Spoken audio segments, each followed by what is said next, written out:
Año 1976, Villa Urquiza.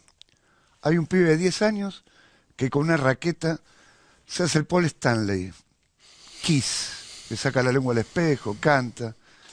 Ese pibe podría haber imaginado que se convertiría en músico, actor, protagonista de las obras musicales más importantes de la Argentina. No, ese pibe no tenía idea de nada, ni que sentía esa pasión por la música, simplemente jugaba y soñaba eh, con ese grupo que quizás fue la primera elección musical que tuve en mi vida y a partir de ahí transitar un camino libre de descubrimiento, porque ni sabía ni pensaba que existía la posibilidad de estudiar un instrumento, ¿no? Como la guitarra o el piano, ni hablar de cantar y ni hablar de actuar. Pero algo, analizando ese pasado, eh, veo es que Kiss era un grupo de rock de músicos maquillados, Claro, teatral, claro. ¿no?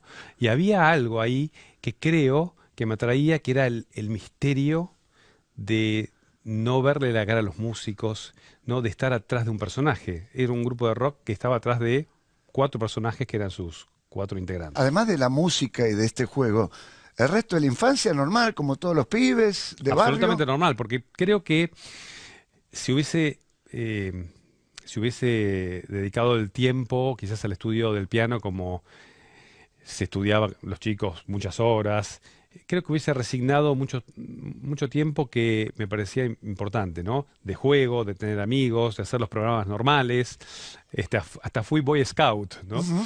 Eh, Ir campamentos. Yo creo que eso me ayudó a tener una buena infancia y ese descubrimiento un poco tardío de la música que se dio casi enlazando mi salida del colegio secundario hacia lo que yo ya tenía como decidido encarar como etapa profesional, ¿no? Siempre pienso en las editoriales, aquellos responsables que rechazan algunos manuscritos de escritores que después se convierten en célebres. Y en esta lista te voy a incluir al director del coro de tu escuela. ¿No integraste el coro? No integré el coro. Esa fue una gran frustración, porque yo sentía que podía cantar, pero reconozco que a priori no era de las voces, eh, digo, más lindas al natural o con el talento que yo puedo hoy descubrir en otra persona joven que tiene como una disponibilidad de su instrumento para el canto. Yo no lo tenía, mi voz quizás estaba en un estadio un poco eh, en bruto, ¿no? Y eh, fueron muchos años de trabajo técnico hasta que mi voz pudo aflorar y pudo desarrollarse como, bueno, más, digamos, cercano a lo que soy. Pero sí es verdad que no tuve, de hecho, mis amigos, viste que los amigos te dicen la verdad, o Ujú. sea, crudamente. Yo tocaba la guitarra, me la escondían para que no cantara. Pues si vos tocas la guitarra, pero no cantes. O sea que en realidad pasaba eso. Yo no estaba como dispuesto naturalmente, como muchas voces sí lo están. Y bueno, creo que mi vida se vio asignada por ese trabajo en lograr esto que yo quería o que por lo menos en el canto pensaba perfeccionar solamente para no pasar papelones en las reuniones de mis amigos. ¿Y te había frustrado lo del coro, realmente? Sí, porque yo quería entrar y aparte porque mis amigos estaban Claro. y yo no. Entonces los veía en los actos que hacían como tres o cuatro canciones y yo estaba en la fila de los que no cantaban. Sí, sí, me recuerdo con dolor esos ¿Y momentos. cómo llegás a la ópera? Paralelamente tocabas el piano, estudiabas Sí. piano. ¿Cómo llegás al mundo de la ópera? Bueno, justamente porque mi madre, que creo que es a quien le debo todo esto, eh, me consiguió un número de una profesora de canto y decían, hay profesoras de canto o profesores que mágicamente desarrollan el registro de uno, impostan la voz, esas palabras mágicas, ¿no? Impostación, colocan, amplían el registro. Y yo digo, bueno, quiero ir a uno de esos magos que haga magia sobre mi voz, porque la verdad que yo estoy pasando papelones con mis amigos. Bueno, acudí a esta profesora, luego pasaron otros profesores, y en el camino me enseñaron lo que era cantar un aria de ópera, y ahí dije, ¿cómo? ¿Se puede cantar desde un personaje. O sea, no solo una canción, no una vocalización, sino cantar desde un personaje, me pareció maravilloso. Eso de ponerse en la piel de otro y cantar desde otro. Y ahí descubrí la ópera, empecé a estudiar y bueno, me apasionó tanto que a pesar de haberme costado mucho los primeros años, porque mi primer maestro de canto, que fue el mismo de piano, era el profesor del colegio. Era el Ajá, profesor que no me había puesto en el coro. mira, Y él me dijo, estás perfecto en edad para estudiar canto porque tu voz hace poco ya se estableció. Yo tenía 18 años. em, y para el piano estás atrasado porque deberías haber comenzado mucho más de niño. Em, Sin embargo, te veo eh, más posibilidades como pianista que como cantante. O sea, para mí fue un palazo eso, porque yo amaba cantar. claro. Eh, bueno, a mí me parece que esto de que no me eligió en el coro, de que vislumbró una carrera como pianista, fue todo al revés de lo que sucedió. Pero te dio más fuerzas, Claro, seguramente, ¿no? sí, fui bastante obstinado y me empeciné en hacer lo que quería. Y de repente la voz empezó a florecer, y bueno, el cantante un poco tomó el espacio del pianista, a pesar de que nunca lo dejé, pero sí él cobró digamos, una identidad que creo que fue mucho más importante artísticamente para mí que ser pianista, ¿no? Decía recién, ¿la voz adquiere madurez a los 18 años? A los 18 años está disponible para encarar un estudio serio técnico. Ajá. De hecho, esto, digamos, si se empieza antes, uno está muy cercano al cambio de voz y hay una cierta fragilidad de las cuerdas, ¿no? A medida que pasa esto, uno se encuentra con el instrumento mucho más estable. En 1991 pasa a ser un año muy especial para vos. Con 24 años te eligen como protagonista de Drácula. Pepito Cibrián, Ángel Mahler. Un momento increíble, una obra que 7 años permanece en cartel y que genera una locura. ¿Qué significó para vos ese momento tan fuerte y tan joven, no? Fue como un sueño, porque yo en realidad nunca había pensado en el teatro musical. Mi vida estaba encaminada en la ópera. De hecho, había debutado hace ya 2 años antes en el Teatro Argentino de La Plata en una ópera, en un personaje chiquito en la ópera Rigoletto, pero no había pensado nunca en la comedia musical. La conocí por Drácula y me enteré lo que era, y me pareció también maravilloso porque también había un parentesco con la ópera. Uno cantaba desde un personaje. Claro. El estilo de la música era diferente, simplemente era música más contemporánea, más popular que la ópera, que era un poco más clásica.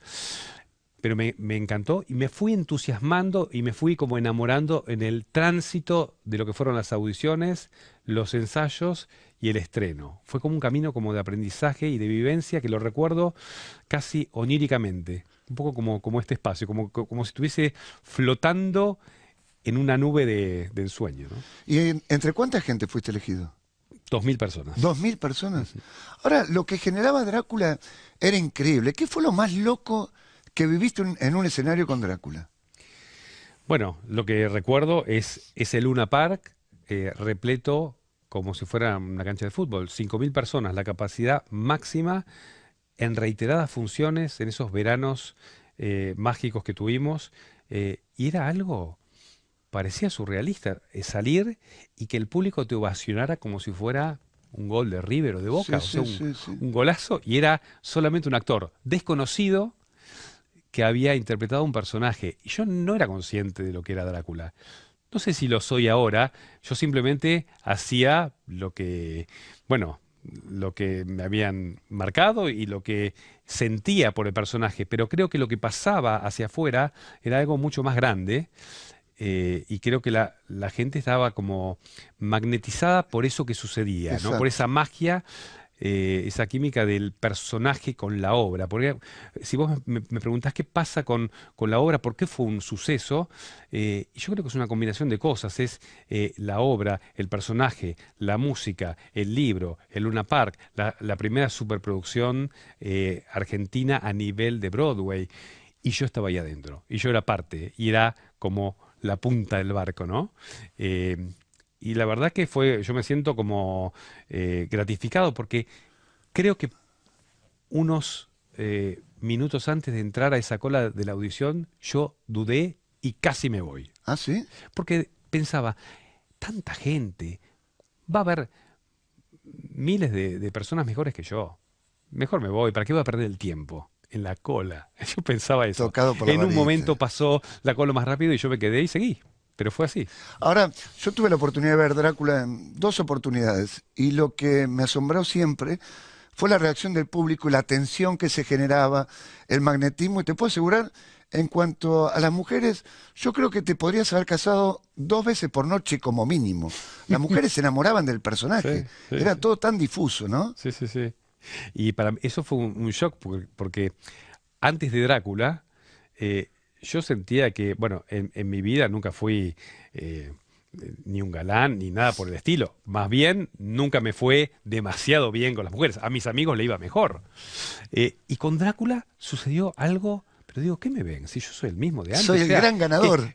con la capa ya cambia todo. Una cosa rarísima, pero me doy cuenta de que si uno, digo, yo admirando a un cantante o a un artista, creo que el artista se embellece por lo que hace, Claro. no solo por lo que es, sino por lo que hace, y se genera una magia difícil de describir, que se mezcla con la admiración, con el talento, con eso que logra a veces un artista y emociona al público.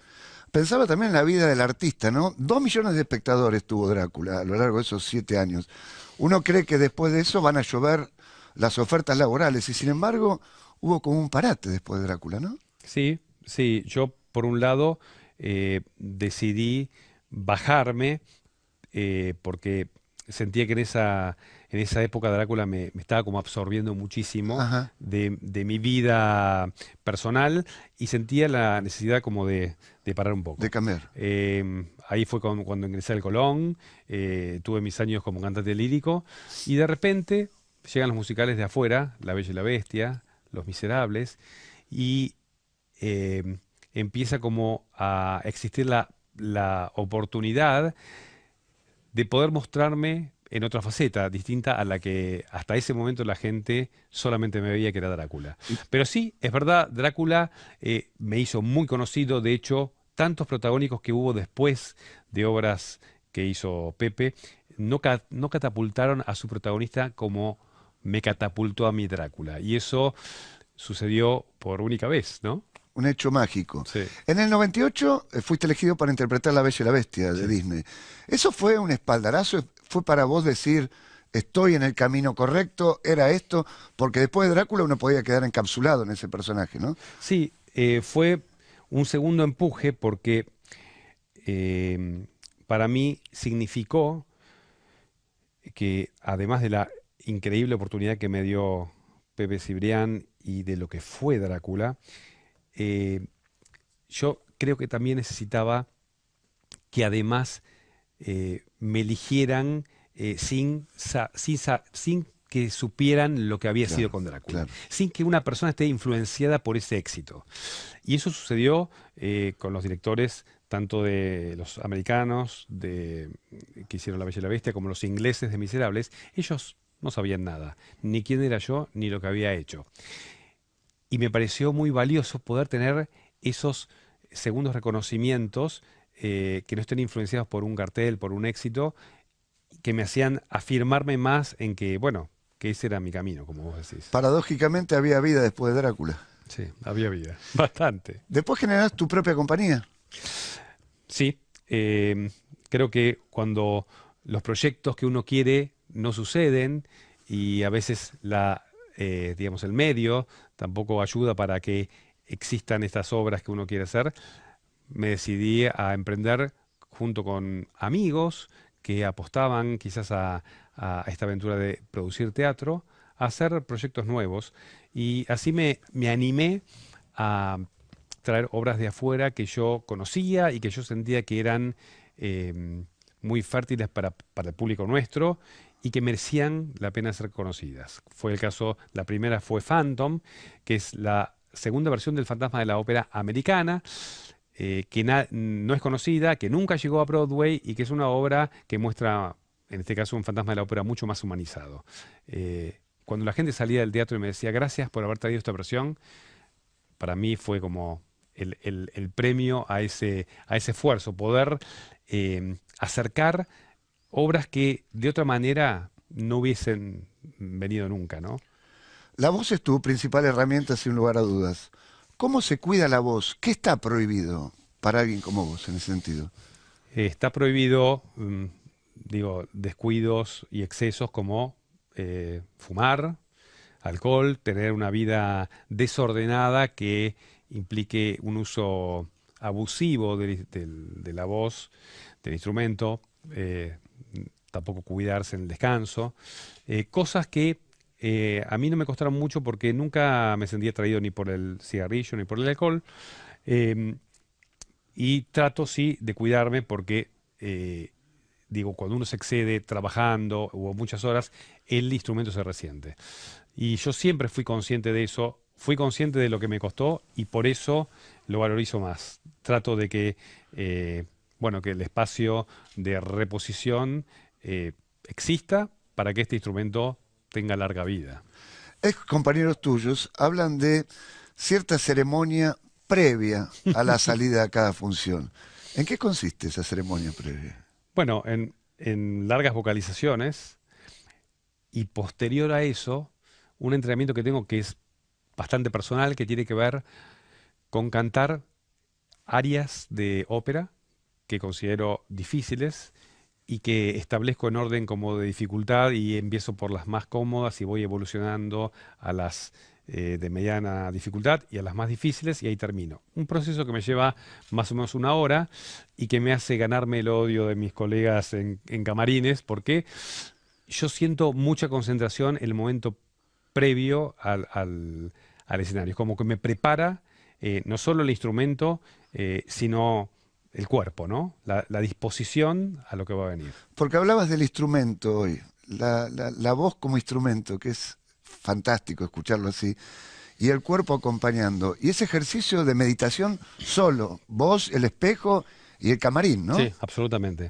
Y a veces casi es una ceremonia que se repite y que se repiten quizás los mismos números, como una rutina que eh, me conecta y a la vez me hace sentir muy gratificado en los buenos días y en los que son malos, que a veces no puedo alcanzarla, bueno, de todas maneras sirve, porque eso es lo importante. Uno todos los días no está igual y por más que uno tenga técnica, el instrumento varía, cualquier suceso que pasa, hasta emocional, hace modificar la disposición de la voz.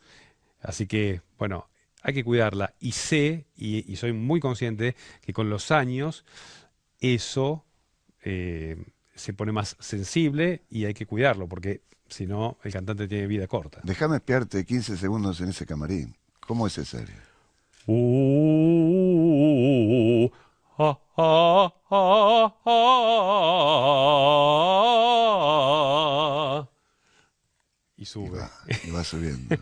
Claro, es el momento fantástico previo, ¿no? Lo que uno aventura que va a venir después de cuando traspase ese escenario. Porque cada función para mí representa un desafío que nunca sé si va a ser satisfactorio para mí el resultado final, ¿no?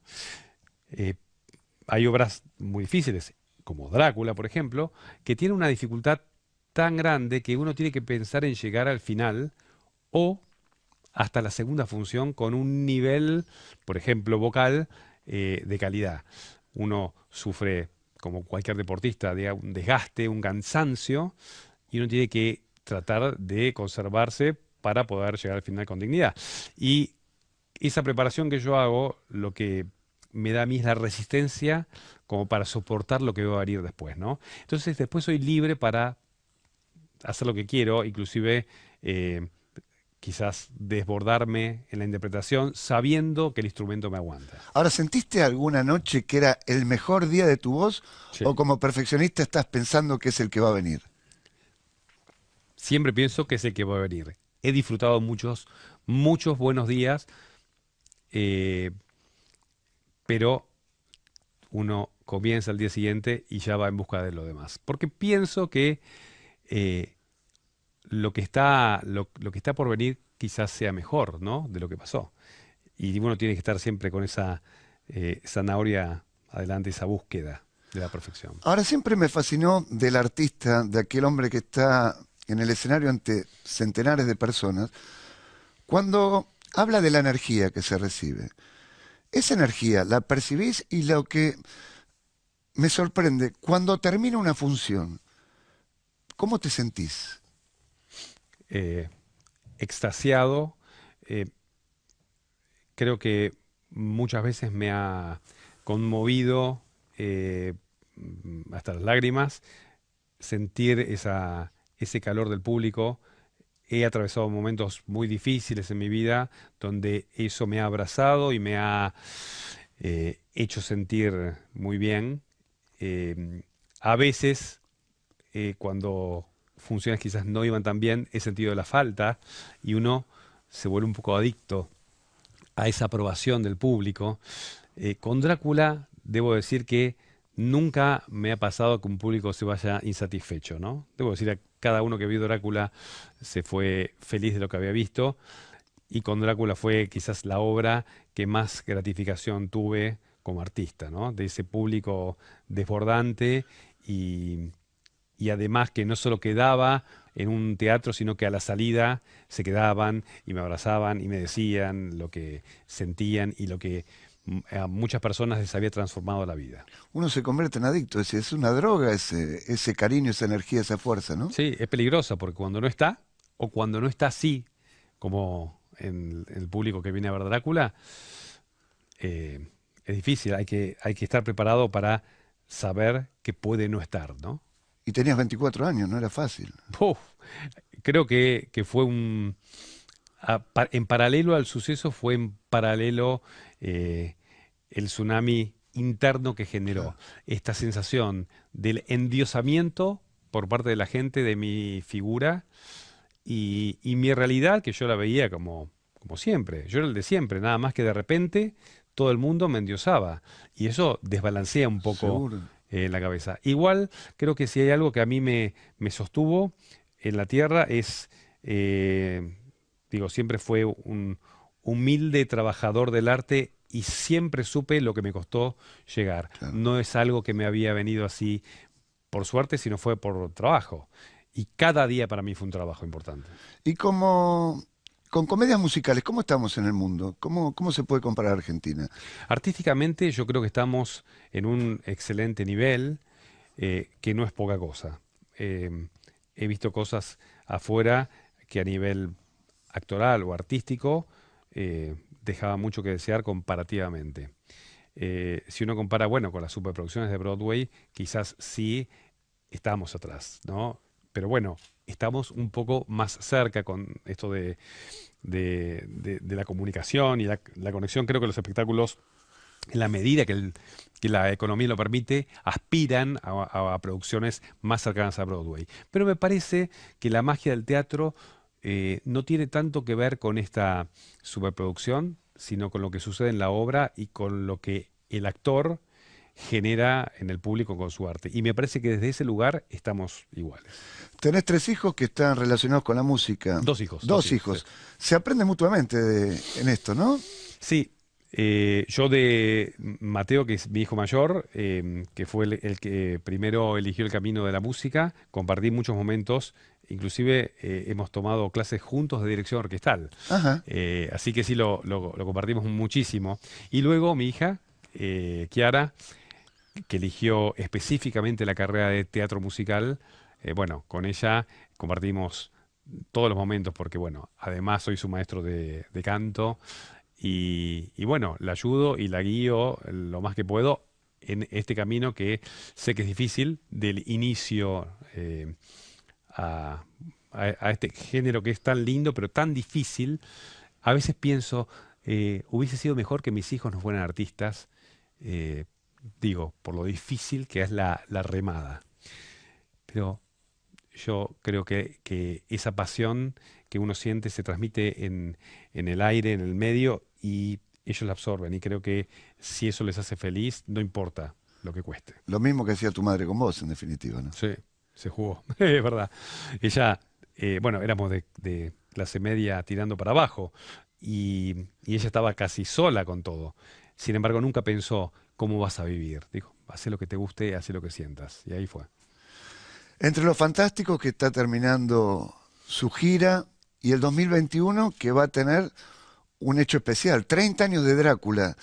¿Cómo te imaginás ese momento? Es otro Rodó con muchos años en el medio, con mucha vida transcurrida. ¿Cómo va a ser subir al escenario dentro de 2 años con este Drácula? Va a ser muy lindo, justamente por eso que decís, el haber transitado diferentes caminos y diferentes búsquedas en personajes distintos, en experiencias teatrales distintas, me hace retornar, y siempre me pasó, no solo renovado frente a Drácula, sino con quizás más herramientas, con herramientas nuevas que aporto al personaje. Por eso a mí siempre cada temporada de Drácula eh, me encuentra nuevo para el público y con algo nuevo que yo le busco distinto a otras temporadas. Y eso me parece que es buenísimo, ¿no? Que exista ese lapso de 5 años entre cada temporada y que el reencuentro sea